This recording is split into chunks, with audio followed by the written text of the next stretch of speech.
রিমঝিম, তুই এভাবে রাহুলের সাথে তোদের মধ্যে? না না, শোন শোন, মানে তুই যা ভাবছিস এরকম কিছুই না। আই, সবাইকে বলো যে তোমার আর আমার মধ্যে এরকম কিছু নাই। হ্যাঁ হ্যাঁ, ওরা আমার মধ্যে কিচ্ছু নেই, বিশ্বাস করো। আপনারা সবাই যা দেখছেন বা দেখেছেন সব ভুল, তাই না রিমঝিম? হ্যাঁ, চুপ করেন আপনি। আমি সব দেখেছি নিজের চোখে। না, সব মিথ্যা। সব মিথ্যা। রিমঝিম যেহেতু বলছে সব মিথ্যা।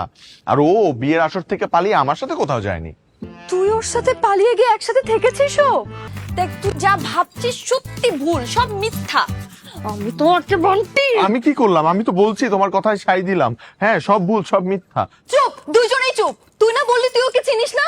এখন তো দেখছি ছোট থেকে দুজন দুজনকে চিনিস। এই সত্যিটা বল, আমরা পালিয়ে আসছিলাম না তুই নিয়ে গেছিলি? আরে আমি নিয়ে গেছিলাম, ওরা যখন বিয়ে থেকে পালা আসলো তারপর আমি বলছি তো হোটেলে যেতে। ছি, হোটেলে? কিসের বিয়ে? আমি আপনাকে বিয়ে করলে না? আমিও করব না। আমার বিয়েটা আবারও ভাঙলো।